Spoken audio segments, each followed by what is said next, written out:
경제 소식을 빠르고 친절하게 전달해 드립니다. 오늘 굿모닝 경제는 유혜미 한양대학교 경제금융대학 교수와 함께하겠습니다. 어서 오세요.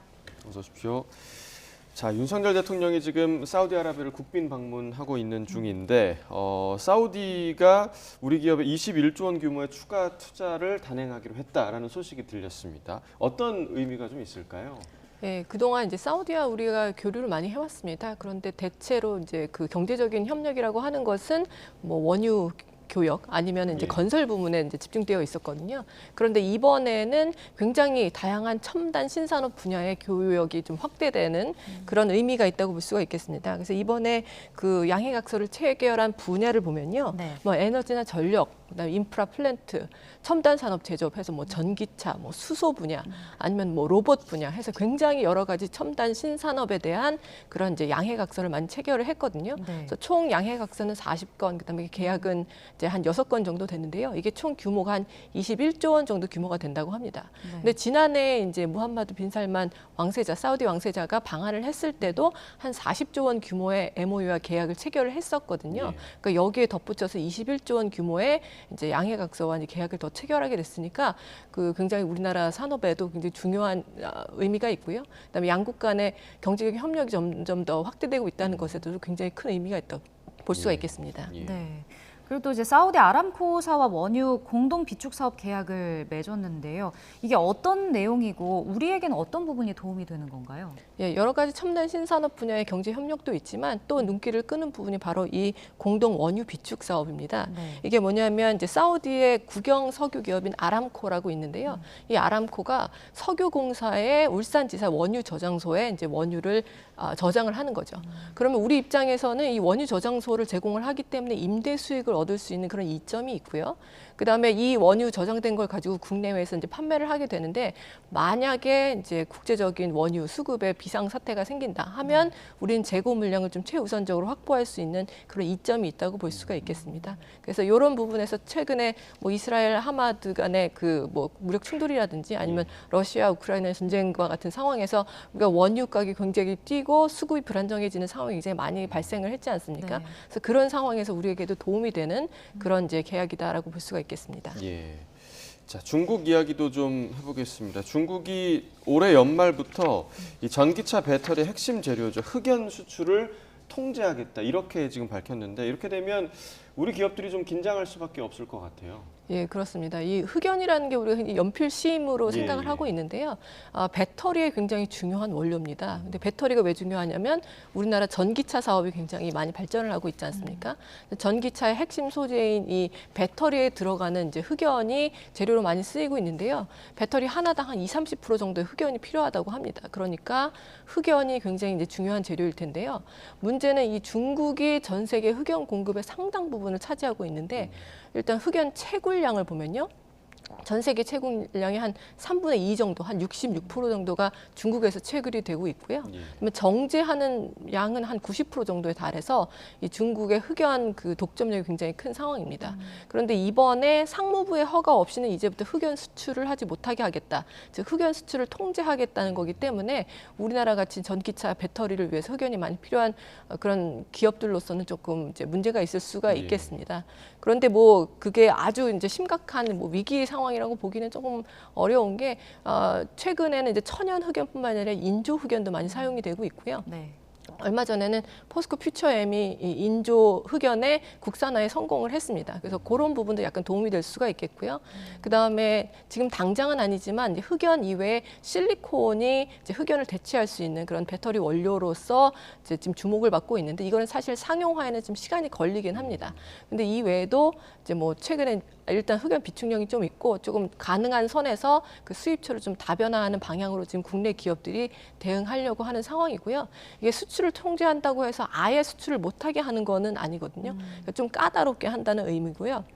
그다음에 현재 중국 경기가 아주 좋지는 않다 보니까 이 수출을 통제할 경우에는 수입하는 입장에서도 굉장히 곤란하겠지만 수출을 하는 입장에서도 수입이 줄어들게 되지 않겠습니까?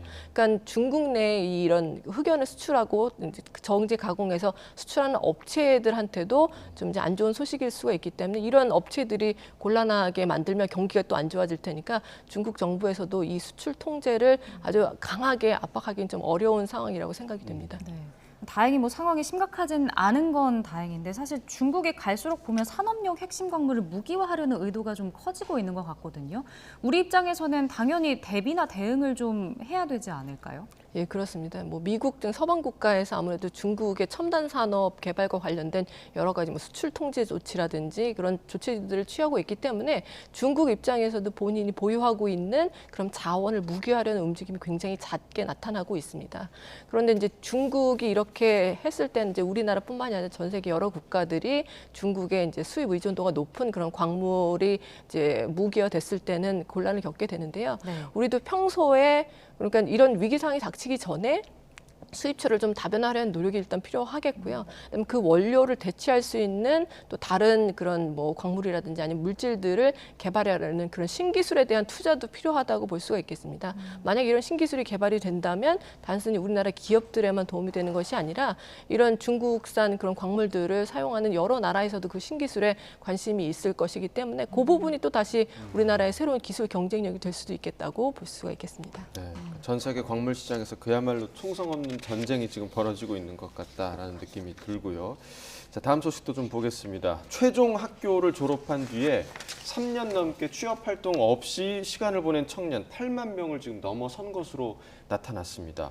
이런 현상을 교수님 좀 어떻게 보고 계세요?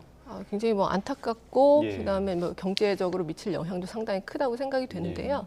이 취업을 하고 있지 않은 그런 청년들이 상당히 많다는 건데 청년은 15세에서 29세 사이에 이제 사람들을 우리가 청년이라고 부릅니다. 그런데 이 취업을 하고 있지 않은 기간이 길면 길수록 사실은 더 취업을 하기가 어려워지지 않습니까? 근데 살펴봤더니 이 니트족이라고 하는 즉 교육을 받고 있지도 않고 취업을 하고 있지도 않고 또 뭐 직업 훈련 같은 것도 받고 있지 않은 그러면서 집 등에서 그냥 시간을 보냈다라고 응답한 청년들이 상당히 많다는 건데요. 특히 뭐 미취업 기간이 한 6개월 미만 정도 되는 청년들 중에서는 이런 니트족들이 한 뭐 20%대 정도 되는데 3년 이상 취업을 하고 있지 않은 그런 청년들 중에서는 한 37% 정도가 즉 한 10명 중에서 4명 정도가 그냥 시간을 보냈다라고 하는 거거든요. 근데 이렇게 3년 이상 미취업 기간이 길어지는데 뭐 더 이상 뭐 직업 훈련이나 교육 같은 걸 받고 있지 않다고 하면 점점 더 취업을 할 수 있는 확률이 떨어지게 될 거고요. 그렇다면 왜 이런 문제가 생길까 뭐 여러 가지 생각을 해볼 수가 있을 텐데요. 일단은 뭐 그 사람들 눈높이에 맞는 일자리가 많지가 않다라는 점이 이제 하나가 이유가 될 수가 있겠고요. 그다음에 지금 현재는 과거보다 이제 소득이 늘어나다 보니까 부모들이 이제 지원을 할 수 있는 청년들이 많아서 이렇게 적극적으로 구직에 나서지 않는 그런 이유들도 있을 것 같습니다. 근데 문제는 이런 상황이 계속되게 되면 이런 부분들이 노동시장에서 계속해서 멀어지게 될 것이고요. 가뜩이나 우리나라 인구 증가율이 이제 아예 감소로 돌아서면서 노동시장에서의 이제 인력 부족 문제가 심각해지고 있는 상황인데 노동시장에서 아예 멀어져 있는 사람들이 늘어난다는 것은 전체적인 국가 경쟁력 측면에서도 좀 어려운 일이기도 하고요. 더더군다나 청년들이 취업을 해야지 사실은 뭐 혼인이라든지 아니면 출산 같은 것도 계획을 할 수가 있을 텐데 취업을 하고 있지 않다 보니까 출산율 저하라든지 아니면 혼인율 저하 같은 문제가 사실은 개선되기가 상당히 어려운 상황이 지속된다는 점에서 여러 가지 사회 경제적인 파급 효과가 큰 그런 상황에 그런 일면이라고 볼 수가 있겠습니다. 네. 이 밖에도 그 상반기 전체 고용은 보면 또 늘었더라고요. 근데 안정적이고 이제 양질의 일자리에 취업한 사람이 오히려 또 줄었다고 하는데 사실 상반기 고용 지표 보면 호조라고 하지 않았었나요? 예, 그렇습니다. 고용 지표 자체는 조금 호조로 나타나고 있는데요. 문제는 고용의 이제 질입니다. 그러니까 양뿐만이 아니라 질도 중요할 텐데 우리가 양질의 일자리라고 할 때 뭐 여러 가지 지표가 있겠지만 흔히 보는 것이 풀타임이라고 하는 주당 40시간 이상 일할 때 우리가 풀타임이라고 얘기를 하죠. 근데 풀타임 일자리가 많은지도 이제 상당히 중요한 지표인데요. 그냥 풀타임으로 일을 해야지 안정적인 소득 창출원으로서의 그 직업의 가치가 또 있지 않습니까? 그런데 이 풀타임으로 보면 풀타임으로 일하는 노동자 가운데서 뭐 공공부문 그거는 이제 기업에서 창출하는 것이 아니라 정부에서 창출하는 거니까요. 이 부분을 제외하고 또 약간 이제 특수한 일자리 부분이라고 볼 수 있는 뭐 농업 부분 같은 것을 제외하고 일반 민간 기업에서 창출하는 일자리를 기준으로 살펴보면요. 이 풀타임 취업자 수가 지난해보다 한 9만 명 정도 줄었습니다. 그러니까 오히려 양질의 일자리는 줄었기 때문에 이런 부분이 고용의 양은 늘어나고 있지만 질은 좋아지지 않는다는 부분에서 좀 문제가 있을 수가 있고요. 거기다가 더더군다나 이제 청년 부분의 일자리는 사실 창출이 굉장히 어려운 상황이에요. 여러 대내외 불확실성이 크다 보니까 네. 그렇기 때문에 이제 고용의 질에 관련된 그런 정책에도 신경을 써야 될 그런 상황이라고 보고 있습니다. 네, 국가의 미래를 위해서라도 반드시 좀 해결해야 될 문제인 것 같고요. 자, 이어서 다음 소식도 좀 보겠습니다. 대한항공과 아시아나항공의 합병. 아직도 합병 안 했어라고 생각하는 분들도 있으실 것 같은데 3년 동안 지금 이 문제가 이어져 왔습니다. 어떤 부분이 쟁점이 되고 있는 부분인가요? 예, 사실 이제 아시아나와 대한항공 간의 합병은 사실 2020년부터 이제 시작이 됐다고 볼 수가 있는데요. 2020년에 이제 산업은행이 두 기업 간의 결합을 발표를 하면서 본격적으로 추진이 되기 시작했습니다. 그런데 3년이 지난 지금까지 이제 완벽하게 마무리가 안 되고 있는데요. 이 기업 결합이 있을 때 사실은 우리끼리 기업 결합을 하고 끝이 아니라 이 대한항공이나 아시아나 같은 경우는 이제 국제적으로 계속해서 취항을 하고 있기 때문에 그 계속해서 교역을 하고 있는 다른 나라에도 승인을 받아야 되거든요. 네. 그런데 이 이제 대한항공이 이 기업 결합에 관련된 그 승인을 요청하는 서류를 제출한 14개국 중에서 11개국에서는 이제 승인을 받았습니다. 그런데 최근에 EU에서 지난 5월에 보고서를 발표를 해서 이 두 기업이 결합을 했을 때 화물 부분에서 국제적인 경쟁이 좀 제한될 우려가 있다라는 이제 보고서를 발표를 했거든요. 즉 좀 독점력이 과도하게 커지면서 이제 경쟁을 제한할 수 있기 때문에 요거에 우려를 표시를 했습니다. 그런데 이제 문제는 이 EU에서 이렇게 그렇게 기업이 결합됐을 때 독점에 대한 우려가 있다고 한 경우가 또 있었거든요. 그러니까 지난해에 한국조선해양하고 대우조선해양이 이제 결합 심사를 이제 의뢰를 해서 EU에 이제 요청을 했었는데 EU에서 이때도 당시에 이제 그 독과점 우려를 바탕으로 해서 사실은 그 결합을 승인을 하지 않았었습니다. 그래서 합병이 이제 무산되고 다른 식으로 이제 진행이 됐었는데요. 사실 근데 그때는 그 두 업체가 탑4 업체였습니다. 국제 조선 업계에서. 그런데 지금 대한항공이나 아시아나 같은 경우는 그럴 정도는 아니거든요. 아무래도 이런 우려를 제기했다는 것 자체가 기업 결합에 우호적이지 않다는 신호기 때문에 이 부분이 지금 걸림돌이 되고 있고요. 그래서 지금 대한항공 입장에서는 아시아나의 화물 부분을 조금 이제 일부 매각하는 방향으로 이제 진행을 하겠다고 하는 상황인데요. 근데 이게 대한항공이 하고 싶다고 해서 할 수 있는 것이 아니라 아시아나 이사회에서 이것이 이제 찬성으로 이제 의결이 돼야 되거든요. 그런데 이제 이사회에서 만약에 이것이 부결이 될 경우에는 그래서 기업 결합이 무산될 수도 있는. 근데 무산될 경우에는 사실 산업은행에서 계속해서 아시아나에 추가 자금 지원을 하지 않겠다고 지금 선언을 한 상태고요. 그래서 굉장히 이제 난항에 부딪힐 것으로 지금 생각이 되고 있습니다. 네.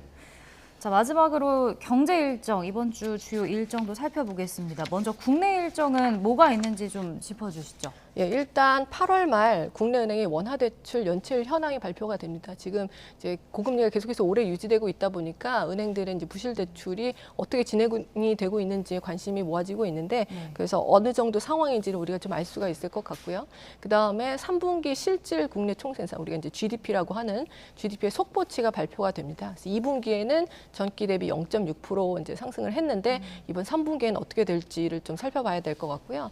8월 인구 동향도 발표가 되는데 계속해서 이제 출산율이 떨어지고 새로 이제 태어나는 출생아 수도 적어지다 보니까 이 지금 추세가 어떻게 계속되고 있는지도 좀 살펴봐야 될 것 같습니다. 네, 국내엔 이런 일정이 있고 해외에 또 어떤 일정들이 좀 있을까요? 예, 해외로 살펴보면요. 일단 이제 여러 가지 테크 기업들이 미국의 주요 테크 기업들이 실적을 발표할 예정입니다. 그래서 알파벳이라든지 아니면 뭐 메타 같은 여러 기업들이 실적을 발표할 예정인데 이게 좋은 실적을 발표할 경우에는 증시에도 약간 이제 훈풍이 불 수가 있는데 어떻게 될지를 살펴보면 좋을 것 같고요. 제롬 파월 미 연준 의장이 워싱턴 DC에서 열리는 한 행사에 이제 그 개회사를 맡게 되었습니다. 그래서 이 개회사에서 과연 현재 상황과 앞으로의 기준금리 운용에 대해서 어떤 입장을 밝힐지가 또 앞으로의 상황을 살펴보는데 좋은 신호가 될 것 같습니다. 그리고 미국도 이제 개인 소비 지출과 개인 소득을 발표를 하고요. 9월 달 그리고 다른 미국 연준 인사도 이제 연설을 할 예정이라서 미 연준의 통화정책 기조에 대해서 여러 가지 신호를 받을 수 있는 그런 한 주가 될 것 같습니다. 알겠습니다. 네, 오늘 굿모닝 경제 유혜미 교수와 이야기 나눠봤습니다. 고맙습니다. 고맙습니다.